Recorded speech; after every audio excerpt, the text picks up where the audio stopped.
Hey guys, happy Friday. Welcome to WTF America. My name's Tyler, and it's after 5 here, so I'm enjoying a Rolling Rock beer from Latrobe, Pennsylvania. And I wanted to drop this note because I'm still thinking about the State of the Union and how pathetic those fucking auction paddles or whatever the Democrats kept holding up were. It looked like some sort of silent PTA protest. And I got a little crafty and wanted to help the Democrats out a little bit with their auction paddle game. So I wanted to show you a couple of messaging tips I had for them. And yes, I did tape these to rulers in the back of hairbrushes. This first one, we got Putin's bitch. The second one, now we're into auctioning, $20 for you to shut the fuck up. We got $40 to release the P tapes. And this one's my favorite. $60 for a trans boxer to deck his ass. So, if you watched the State of the Union, you saw him talk about trans athletes for like 15 minutes. And there was even some girl in the stands that got hit in the head by a volleyball from a trans volleyball player or something. Definitely one of those stories we can all relate to, right?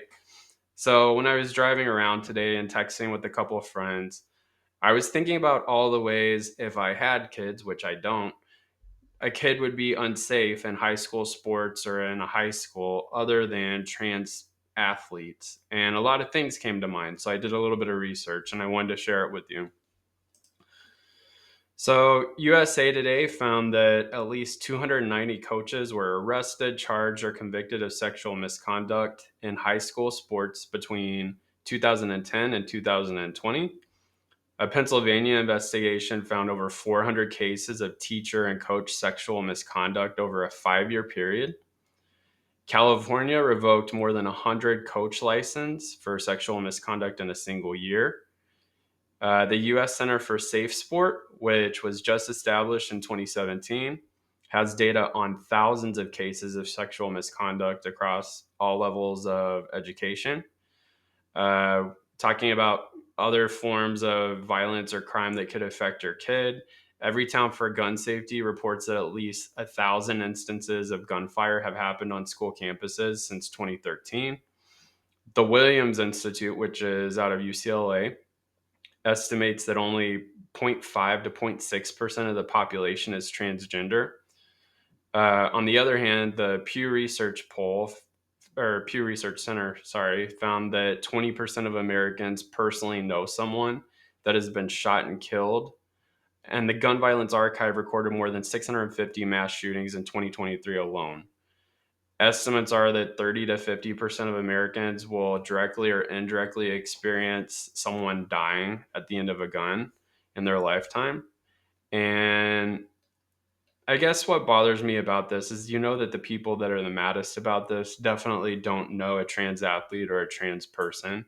And that's fine because I don't think that's likely in a rural area or even a suburban area, since most people are going to either hide or not live there.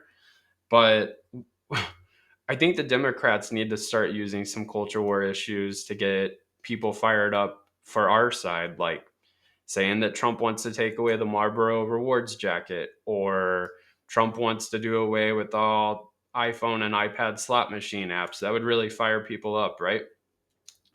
I also was thinking about the part of his speech where he's rattling off this list of savings, and it all sounded like bullshit to me, but it was actually pretty brilliant because it was hard to fact check in the moment, and it sounded like ridiculous line items we were spending money on.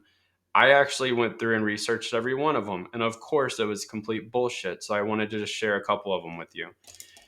He said we were spending $22 billion from the HHS department to provide free housing and cars for illegal aliens. There is no program that provides free cars to immigrants. That does not exist. And the entire budget for the HHS that's responsible for immigration is only $10 billion. So he doubled that, added $2 billion, and then lied about the car portion. He said that we're giving 45 million for DEI scholarships in Burma. We're actually giving food assistance and refugee assistance since there's a genocide occurring there with the Muslim population. He said that we're spending $8 million to promote LGBTQI plus in the African nation of Lesotho. He actually mispronounced it Lesotho, I think, in the State of the Union speech. But that money, he's referring to the PEPFAR program that George Bush started to reduce HIV and AIDS prevention. So it's not just a LGBTQI plus program; it's actually AIDS prevention. He said this one was ridiculous. We were spending $8 million to make mice transgender. He actually misread or intentionally misstated transgenic mice, which has nothing to do with transgender mice.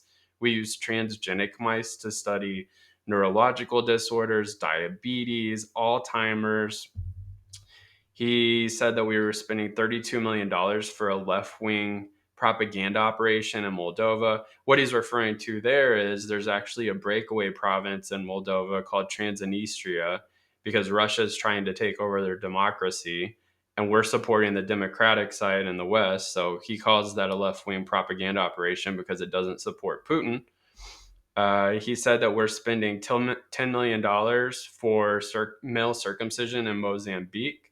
Again, this is part of the PEPFAR program that George Bush started. And the reason that we're supporting it is because the World Health Organization says that male circumcision reduces HIV and AIDS transmission by up to 60%. He said that we're spending $3.5 million on consulting and contracting for lavish fish monitoring, whatever the hell that is. And what he's referring to there are studies like the Alaska fish monitoring system that actually looks at the salmon run, something that really helps fishermen and presumably red hat Trump voters that like to fish up there. He said that we're spending 42 million for social and behavior programs in Uganda. He actually means we're spending money to prevent female genital mutilation there.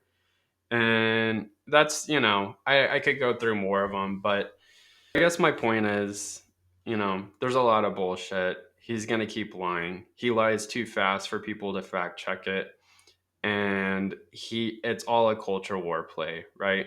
It's all intended to fire people up. They get mad about us spending money on things they don't think we should be spending money on, while he cuts cancer research for kids, while he cuts veterans benefits, while he cuts people from the FAA, while he lets Elon fire people that are working on nuclear weapons programs, while he invests our taxpayer dollars in a crypto reserve fund, which he just said in 2019 was based on currency out of thin air and was bullshit.